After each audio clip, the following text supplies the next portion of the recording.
एक ऐसे समय की कल्पना कीजिए, हजारों साल पहले, जब दुनिया का ज्यादातर हिस्सा अभी भी अंधेरे में था, भारत पहले से ही ज्ञान, कला और सभ्यता से चमक रहा था।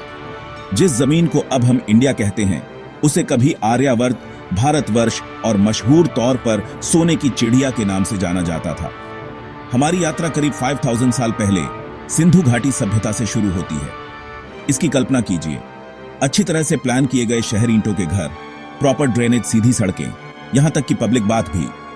मोहनजोदड़ो और हड़प्पा सिर्फ आपकी हिस्ट्री बुक के नाम नहीं थे, वे इस बात के सिंबल थे कि हमारे पूर्वज कितने एडवांस्ड थे। फिर आया वैदिक काल। उन साधु संतों और ऋषियों के बारे में सोचिए जो जंगलों में रहते थे, वेद और उपनिषद लिखते थे, जो दुनिया में ज्ञान के सबसे पुराने स्रोतों में से हैं, सब संस्कृत में।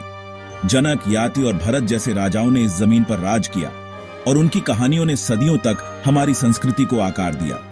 जैसे जैसे समय बीतता गया, महाजनपद उभरे, कई किंगडम, बड़े और छोटे, जैसे मगध, कोसल और अवंती, हर कोई पावर के लिए होड़ कर रहा था। इसी दौर से इंडियन हिस्ट्री का सबसे ब्राइट चैप्टर सामने आया, मौर्य साम्राज्य। लगभग 2300 साल पहले एक राजा थे जिन्होंने दुनिया बदल दी, अशोक। पहले अशोक ने युद्ध लड़े और अपने एम्पायर को बढ़ाया, लेकिन कलिंग युद्ध की भयावहता देखने के बाद उनका दिल बदल गया।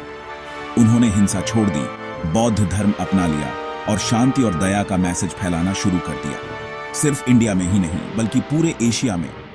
और फिर वह युग आया जिसे गोल्डन एज के नाम से जाना जाता है, गुप्त साम्राज्य। समुद्रगुप्त और चंद्रगुप्त विक्रमादित्य जैसे शासकों ने भारत को साइंस, मैथ्स, आर्ट और लिटरेचर में नई ऊंचाइयों पर पहुंचाया। आर्यभट्ट की कल्पना कीजिए, जिन्होंने जीरो की खोज की और बताया कि अर्थ गोल है और अपनी एक्सिस पर घूमती है, अपने समय से सदियों आगे। इंडियन नॉलेज ट्रैवल करना शुरू कर दिया, चाइना, अरब, यहां तक कि यूरोप तक पहुंचा। नालंदा और तक्षशिला जैसी यूनिवर्सिटीज ने दूर दूर से स्टूडेंट्स का वेलकम किया। लेकिन हिस्ट्री हमेशा स्मूथ नहीं होती। फॉरेन इन्वेडर्स आए, ग्रीक, शक, हून और बाद में मुस्लिम शासक। फिर भी हर बार इंडिया फिर से उठा, खुद को ढालते हुए, सर्वाइव करते हुए और आगे बढ़ते हुए। तो याद रखिए, इंडिया की एंशिएंट हिस्ट्री सिर्फ ईंटों या पुरानी किताबों के बारे में नहीं है। यह एक ऐसी जमीन की कहानी है जो हजारों सालों से ज्ञान, कल्चर और रेसिलियंस के सिंबल के रूप में खड़ी है। हमारा पास्ट हमें एक बात सिखाता है, जो अपनी हिस्ट्री याद रखते हैं, वे अपना फ्यूचर बनाते हैं।